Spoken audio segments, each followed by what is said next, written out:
Pocas leyendas han cautivado tanto a millones de personas a través de los siglos, como la de un músico, cuya venganza sumió en la tristeza a muchas familias en una ancestral ciudad europea.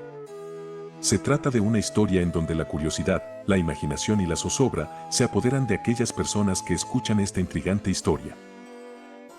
Hoy, en nuestra sección Leyendas, daremos un vistazo a una de esas historias que parecen no sucumbir al paso de los siglos, y que incluso hoy en día se ha convertido en uno de los misterios más grandes de la humanidad.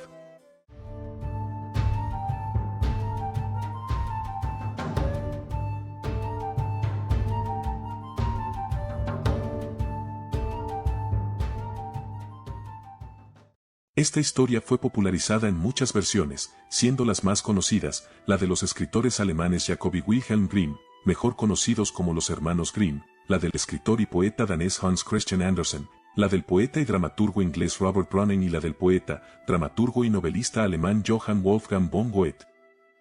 Sin embargo, si nos adentramos a la versión más antigua que se conoce, nos encontramos con el manuscrito de Lüneburg, ciudad alemana ubicada en la Baja Sajonia, el cual data del año 1440. Según lo plasmado en dicho manuscrito, en el año de 1284, las autoridades de la ciudad de Hamelin, ubicada en la Baja Sajonia, estaban desesperadas por una repentina plaga de ratas que asolaban dicha ciudad, aunque hay que anotar que las demás ciudades circundantes también fueron azotadas por dicha plaga. Las ratas están por doquier, encontrándose muchas de ellas en los sacos de trigo, en las habitaciones de las múltiples casas de la ciudad, en las calles, en fin, se encontraban en todos lados.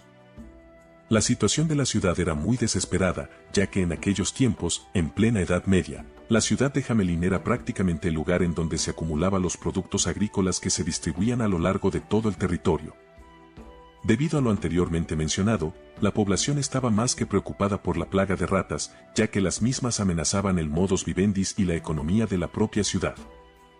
Hay que recordar que en la Edad Media, la población en general era muy religiosa, así que rápidamente atribuyeron la inesperada plaga de ratas a un castigo divino por parte del Todopoderoso, aunque también pensaban que era el príncipe de las tinieblas, es decir, el diablo, el directo responsable por la plaga de ratas en un intento por parte del mismo para desviar a los buenos cristianos del sendero que los conduciría a la vida eterna después de la muerte. El enorme desespero por la situación tan angustiante por la que pasaban los habitantes de Hamelin, los llevó a buscar sacerdotes para intentar solucionar el problema de las ratas por medio de oraciones, procesiones y todo tipo de ceremonias religiosas, que al final no sirvieron para nada ya que las ratas seguían multiplicándose ante la mirada angustiada de cada habitante de la ciudad. Fue entonces en este paroxismo de emociones, donde el miedo y la desesperación hacían añicos la esperanza de una solución a todo lo sufrido por los habitantes de Hamelin, cuando un extraño hombre hace su aparición en la angustiada ciudad. El hombre fue descrito como un individuo con un traje de llamativos y vivos colores, con zapatos que terminaban en punta y un sombrero tricornio, es decir, de 3 puntas, cada una de las cuales terminaban en una borla. El misterioso hombre se presentó ante las autoridades de Hamelin, y les dijo que a cambio de deshacerse de las ratas, dichas autoridades le recompensarían con una cierta cantidad de dinero. Las autoridades aceptaron y enseguida el extraño hombre empezó a tocar una flauta que llevaba consigo y empezó a caminar y a danzar por las calles de la ciudad. Las ratas, al escuchar las melodías que salían de la flauta del extraño músico, empezaron a salir de sus escondrijos y empezaron a seguirlo, frenéticas ante la hipnotizante música. El flautista las condujo a un río que quedaba en las cercanías de la ciudad, y se sumergió en las aguas sin dejar de tocar su melodiosa música. Las ratas se sumergieron en el río siguiendo la música del hombre y terminaron por ahogarse todas en dicho afluente. Dicho río existe y es nada más y nada menos que el río Weser. Una vez concluido su trabajo, el flautista se dirigió donde las autoridades de Hamelin a cobrar el dinero acordado. Sin embargo, las autoridades de dicha ciudad se negaron a pagarle lo acordado, en medio de burlas y amenazas, olvidando por completo las penurias que pasaron por la plaga de ratas. Ante lo ocurrido, el flautista, enojado por la actitud de las autoridades del pueblo, se dirigió a las calles de la ciudad y empezó a tocar otra extraña pero pegajosa melodía en su flauta, y la mayoría de los niños de Hamelin, los que podían caminar, empezaron a seguir entre saltos, risas y demostraciones de felicidad al flautista. El flautista abandonó la ciudad junto con los niños y hasta el sol de hoy, no se sabe cuál fue el destino de los niños de Hamelin. La leyenda sobre el flautista de Hamelin ha cautivado a muchas generaciones, las cuales se debaten acerca de la veracidad de esta leyenda, pero lo que más inquieta es lo siguiente: si la leyenda de Hamelin fue un acontecimiento verdadero, ¿cuál fue el destino de los niños de Hamelin? Una de las hipótesis que más aceptan los historiadores es que la leyenda es solo una alegoría al empleo de niños en las cruzadas, ya que para el año 1212 se habían realizado varias cruzadas muy exitosas en Tierra Santa. Sin embargo, las subsiguientes cruzadas no dieron los mismos resultados, ya que los musulmanes se asentaban cada vez más en aquellos territorios.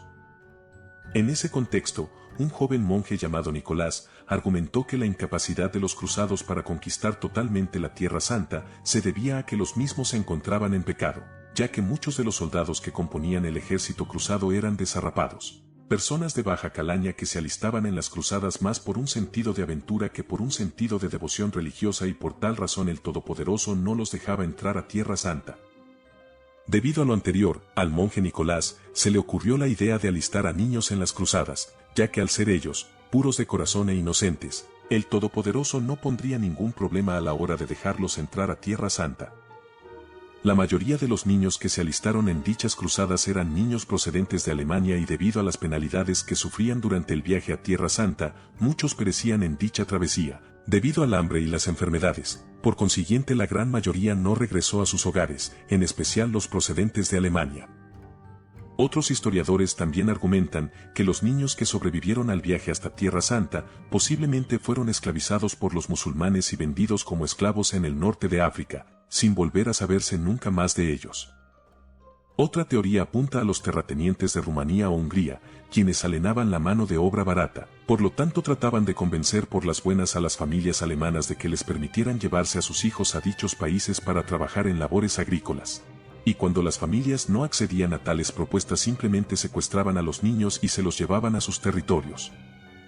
Al parecer, estos raptos no fueron cosa de un solo día, sino que se dieron a lo largo de muchos años, pero el efecto traumático de los mismos en la comunidad alemana pudieron converger en una sola narrativa y en un solo caso de rapto.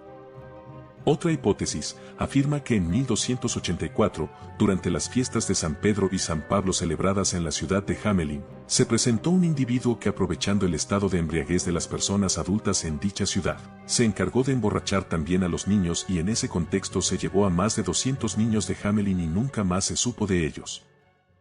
Y por último, la hipótesis más alocada es que los niños de Hamelin sufrieron el rapto de un alienígena que se los llevó de este planeta. Esta teoría se plasmó en el capítulo 17 de la segunda temporada de la serie de televisión estadounidense, Land of Giants, transmitido el 11 de enero de 1970 a través de la cadena ABC. En dicho capítulo, el flautista es un alienígena que no tiene una forma física definida, por lo que adopta la forma de los habitantes de los planetas que él visita. Dicho alienígena les dijo a los protagonistas que en el año 1673 visitó el pueblo de Hamelin y que secuestró a los niños de dicha ciudad, porque las autoridades de dicha ciudad se negaron a pagarle 1000 monedas de oro, después de haberse deshecho de las ratas que asolaban esa población. La leyenda del flautista de Hamelin ha cautivado a tantas generaciones que múltiples versiones en cuentos, versiones en películas animadas, versiones en películas en live action, se han encargado de que nunca olvidemos la trágica desaparición de cientos de niños en una pequeña ciudad de la Alemania de la Edad Media, y muy posiblemente dentro de cientos de años más, esta leyenda seguirá estando vigente en el futuro. Hasta el día de hoy, tanto la veracidad de la leyenda de Hamelin como el destino de los niños, en caso de que esta leyenda fuera verdadera, sigue siendo un misterio. Te invito a que me digas en los comentarios cuál podría ser la verdadera razón de la desaparición de los niños de Hamelin, o si crees o no en la veracidad de esta leyenda. Ya hemos llegado al final del video. Recuerda que no es necesario que te suscribas a los contenidos de esta cuenta, ya que solo subiré videos muy de vez en cuando, pero me encantaría que visitaras mi blog y leyeras mis artículos. Hasta la próxima.